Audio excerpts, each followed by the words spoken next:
Conquer fam, what's going on? It's your boy Coach Ty Palms. I'm bringing you guys a Conquer Chat episode today, solo edition. So I'm going to be taking this one out of my apartment. Just got some things going on at the gym, so can't get the normal quality that we're used to in terms of background or display. But regardless, I think this will still be a great video. So today, what I want to talk to you guys about is why improving your back squat or front squat isn't necessarily going to make you better at squatting workouts. And the reason I wanted to talk about this is because I get a lot of athletes who come to me and they're like, I'm not great at these types of workouts. I need to get stronger. And I want to go down the rabbit hole as to why strength may not be the reason you're not performing well in these workouts. So let me give you an example of the workout, open workout from a few years back that consists of a clean ladder. Let's use a clean ladder as an example. I think it's a great idea. So where it goes like 15 squat cleans at 135, and then it went to 12 squat cleans at 185, 9 at 225, I think 6 at 275, and then maybe 3 at 315. And in between all of those was like toes to bar and double unders. And let's just say that you're great at both double unders and toes to bar. And those were certainly not the limiter as to why you didn't perform well in the workout. It was the clean. And what your feedback is that my legs got really tired, or maybe that it was making it really aerobic. Like I just couldn't catch my breath during the cleans. Okay. And so let's just use that workout though, and to simplify it, make it squats. And let's just call it front squats so that we can literally just say it's a squatting issue, right? And let's say that and we're going to talk about types of people and how each of these work differently for each athlete and why individualized programming is important, because multiple people could feel the same way about a workout and have the same issues, but they need to solve separate problems. And that's super important and crucial. So let's take athlete A, right? And the same weights, 15 down to 3. The final bar is at 315 for front squats. And this athlete just had a really rough go at this workout. And their problem was that, once again, they just couldn't do well during the squats. So the first thing we want to look at is strength an issue? Because strength could be an issue. I don't want to say that getting stronger necessarily couldn't help this person, but it's to a certain extent. So the final bar was at 315, and let's just say this person's front squat was 365 pounds. In my opinion, the reason someone wouldn't do well in that workout is very unlikely a squatting strength issue. Okay. The reason being is because all those weights were under submaximal loading, and a 365 front squat is pretty strong.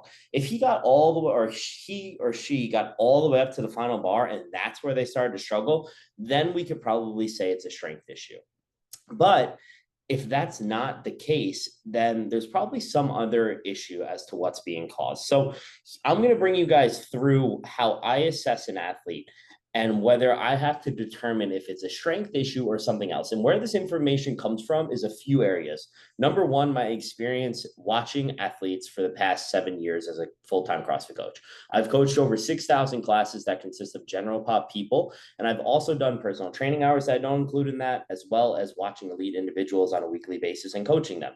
So I have probably close to 10,000 hours of literally watching people work out in the sport of CrossFit. And what's nice is that's a broad range of people, and I've been able to assess people based on age and skill level and buy-in to the sport as to how they perform. Now, alongside of that, I've learned from great mentors like Jay.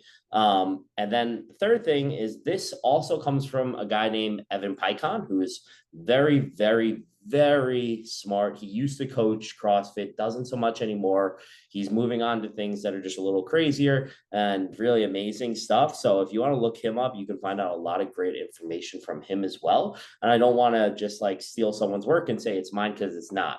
But all three of these things have kind of meshed into how I come up with this system as to what do they really need to work on. So the first thing is, let's just say that it could be a strength issue. That's what we're looking at. Okay, well, how heavy was the weight in the workout, and when did they start to fatigue? So if someone has a 400-pound back squat and they're fatiguing during 135-pound front squats, it's not a strength issue. That's well under 50% of their 1 rep max. And that's a number I like to use to help gauge if it's a strength issue or not.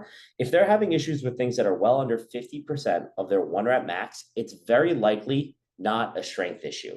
Now, if it's closer to 80 or 90% of their one rep max, so let's just say they have a 225-pound back squat or front squat and they're struggling with 185-pound front squats, well, yeah, the front squat's probably a limiter. No matter how many things you do to fix your front squat or anything like that, your front squat's only 225. You're not going to move 185 in a workout extremely well.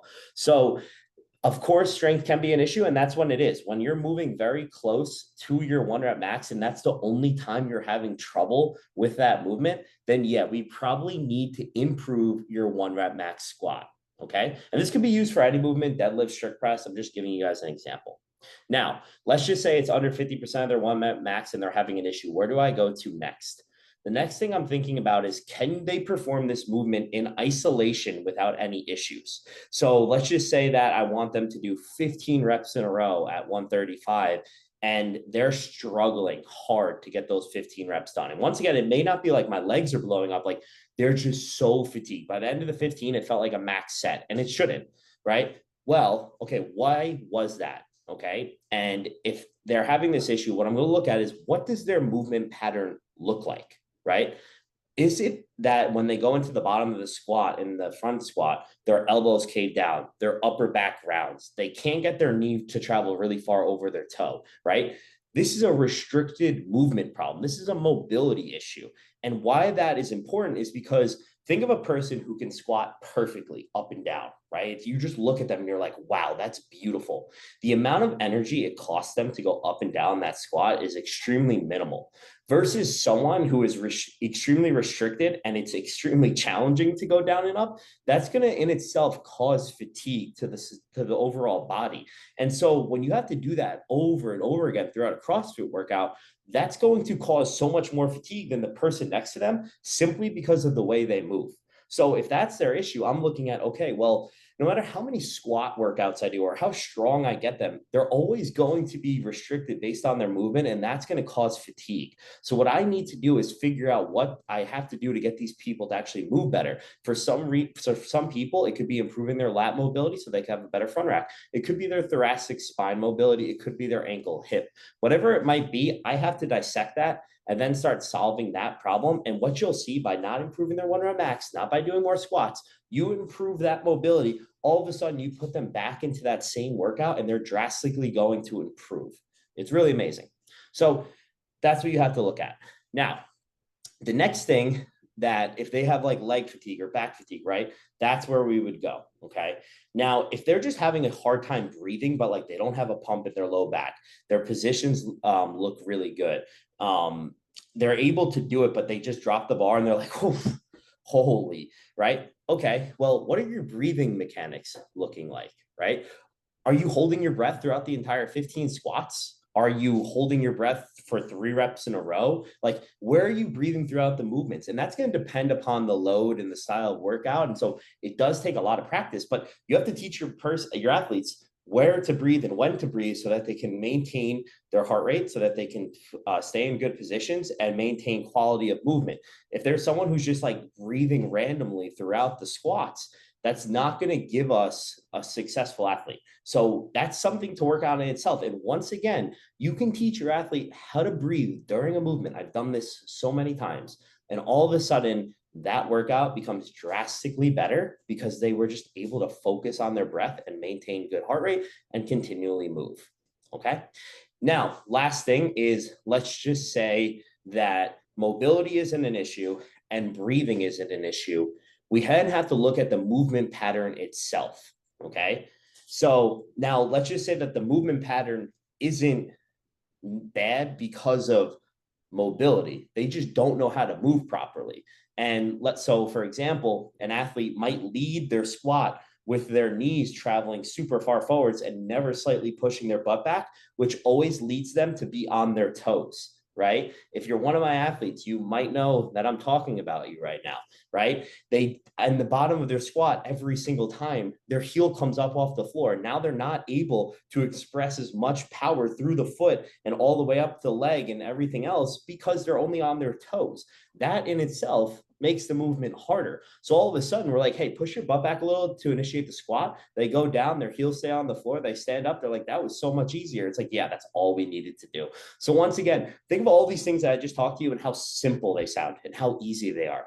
That's how it is sometimes. It's not always this like crazy progression that we need to come up with in order to make our athletes better. It's like, oh, you just literally don't know how to squat. Okay, cool. Let's just fix that really fast. Okay. So those are how I go about it at first. Now, the next thing, we have to take a step back.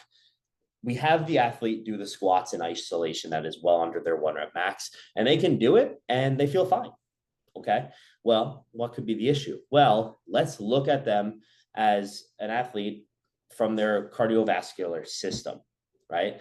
And if they're an athlete who just like, no matter what the workout is someone who just can't breathe and keep their heart rate down, it may not be a squatting issue at all. It may just be that they're not aerobically fit, right? And so they're doing front squats or they're doing deadlifts or they're doing push jerks. It doesn't really matter what the movement is. No matter what, you just see their heart rate skyrocket. Doing more CrossFit at high intensity for that athlete, I can't say for certain, but more likely than not, might not be the issue. It's more so that like these athletes just can't keep their heart rate down because they're just not aerobically fit, right? You bring in a power lifter, right, who's amazing mobility, amazing strength, amazing movement quality. You have them run 400 meters and do 15 front squats for 3 rounds. Like, what happens to that athlete if they don't actually run on a normal basis? They die, right? They like can't pick up the bar. All of a sudden they're like shaking while they're squatting. Like they can't maintain a good front rack. Like that has nothing to do with the front squat, right? For that athlete, it's like, this guy needs to get more aerobic. We get him aerobic, he can be an animal, right? So these are the proper steps to understanding how to fix this issue in order to improve their squatting workouts, right? Think about all these things, look at your athletes and dissect them, right? Don't skip the simple things just to do the sexy stuff, because maybe that's going to create more buy-in from your athlete. Maybe your athlete won't believe you that these are the simple things.